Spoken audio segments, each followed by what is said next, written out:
തൃശ്ശൂർ ജില്ലയിലെ നാട്ടികക്കടുത്തുള്ള വാടാനപ്പള്ളിയിലെ വയക്കാട്ടിൽ ശങ്കരന്റെ വീട്ടിൽ സംഭവിച്ചത്. വാടാനപ്പള്ളിയിലെ വയക്കാട്ടിൽ ശങ്കരന്റെ വീട് കടൽ കയറി വരികയാണ്. കടലെടുത്തോണ്ട് പോകുമെന്ന് പറഞ്ഞൊരു അവസ്ഥയെത്തി. അപ്പോ ഈ കടലിനോട് എന്ത് ചെയ്യാനാണ്?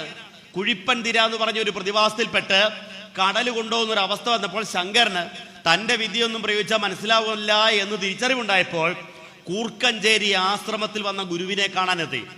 കൂർക്കഞ്ചേരിയിൽ വെച്ച് അവിടെ വെച്ച് ഗുരുവിനെ കണ്ടു. ഗുരു ചോദിച്ചു, എന്താ ശങ്കര വിശേഷിച്ച്?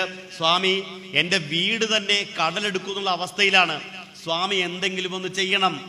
അപ്പൊ ഗുരു വളരെ സരസമായിട്ട് പറയുകയാണ്, കടലിനോട് നാം പറഞ്ഞാൽ അനുസരിക്കുമെന്ന് ശങ്കരന് വിശ്വാസമുണ്ടോ? ഇതാണ് ചോദ്യം. കടലിനോട് നാം പറഞ്ഞാൽ അനുസരിക്കും എന്ന് ശങ്കരന് വിശ്വാസമുണ്ടോ? നമ്മളോടായി ചോദ്യം ചോദിച്ചാൽ നമ്മൾ എന്നാ പറഞ്ഞേനെ? നിങ്ങളോടായി ചോദ്യം ചോദിച്ചാൽ എന്നാ പറഞ്ഞേനെ? ഒന്ന് നോക്കാന്നേ, നമുക്കൊന്ന് ട്രൈ ചെയ്യാം. അതല്ലേ പറയുന്നത്. നമ്മളെല്ലാം നമ്മുടെ എല്ലാ പ്രാർത്ഥനയും ഒരുതരം പരിശീലനങ്ങളാണ്. ഒന്ന് ശ്രമിച്ചു നോക്കാം. നടക്കുമെന്ന് വലിയ ഉറപ്പൊന്നും നമുക്ക് പലപ്പോഴും ഉണ്ടാവാറില്ല. അതുകൊണ്ടാണ് നിങ്ങളൊക്കെ ഈ അമ്പലത്തിലേക്ക് നേർച്ച വരുമ്പോൾ ഒരു വാചകം പ്രത്യേകം ആഡ് ചെയ്യും. എന്നതാ?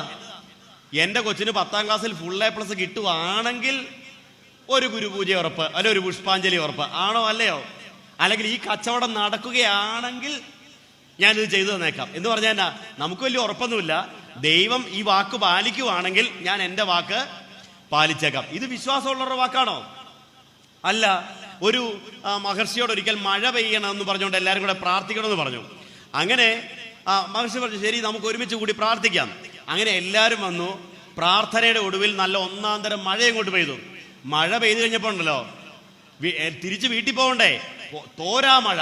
ഒരു കൊച്ചുകുട്ടിയുടെ കയ്യിൽ മാത്രം ഒരു കുടയുണ്ടായിരുന്നു. അവൻ മാത്രം അന്തസ്സായിട്ട് മഴയത്ത് കുട ചൂടിപ്പോയി. ബാക്കി ആരും കുടയെടുത്തില്ല. കാരണം എന്താണ്? മഴ പെയ്യുമെന്ന് ഓരോ ഉറപ്പുമില്ലായിരുന്നു അവർക്ക്. അതുകൊണ്ട് പ്രാർത്ഥന നടക്കട്ടെ എന്നേ അവർ വിചാരിച്ചുള്ളൂ. നമ്മുടെ എല്ലാ പ്രാർത്ഥനകളും ഇങ്ങനെയാണ്. വിശ്വാസത്തിന്റെ ഒരു കുറവ് അവിടെ ഉണ്ട്. എന്നിട്ടും നമ്മൾ പറയുന്നു നമ്മൾ വലിയ വിശ്വാസിയാണെന്ന്. അപ്പൊ ശങ്കരനോട് ഗുരു ചോദിച്ചു, ഉറപ്പുണ്ടോ? അപ്പൊ ശങ്കരൻ പറഞ്ഞു, നമുക്ക് പരിപൂർണ വിശ്വാസം. എന്റെ പ്രിയപ്പെട്ടവരെ, ഒരു വിശ്വാസിക്കുണ്ടാകേണ്ട ഉള്ളുറപ്പ് ഇതിങ്ങനെയാണ്, നമുക്ക് പരിപൂർണ വിശ്വാസം. അങ്ങനെയാണെങ്കിൽ ബോധാനന്ദനെ പറഞ്ഞു വിട്ടു. അന്ന് ബോധാനന്ദ സ്വാമി ഈ കടൽ തീരത്ത് എന്നൊരു വര വരച്ചിട്ട് അവിടെ കിടന്നെന്നാ പറയുക. അവിടെ കിടന്നു. പിന്നെ വന്ന തിരമാലകൾ വരയ്ക്ക് ഇപ്പുറത്തേക്ക് കടന്നില്ല. ലക്ഷ്മണരേഖ പോലെ ഒരു ബോധാനന്ദ രേഖ. എന്നിട്ടോ 36 മണിക്കൂർ കഴിഞ്ഞാൽ ഗുരുദേവൻ അവിടെ ചെല്ലുന്നത്.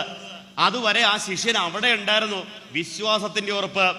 അവിടെ നിന്ന് ശിഷ്യനെ എഴുന്നേപ്പിച്ചിട്ട് കടലിന് നേരെ കൈകൾ ഉയർത്തി, ഇവിടെ നിന്ന് എടുത്തത് അത്രയും തിരികെ വച്ചിട്ട് വന്ന സ്ഥലത്തേക്ക് പോകൂ എന്നാണ് ഗുരു കൽപ്പിച്ചത്. എടുത്തത് അത്രയും തിരികെ വച്ചിട്ട് വന്ന സ്ഥലത്തേക്ക്.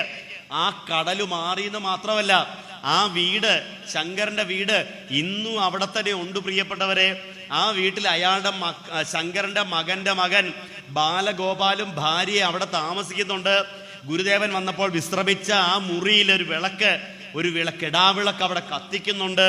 നമുക്കിന്നും ആ ഒരു 100 കൊല്ലം മുമ്പ് നടന്ന ആ സംഭവത്തെ ഇന്നും നമുക്ക് അതേപടി അവിടെ കാണാൻ സാധിക്കും.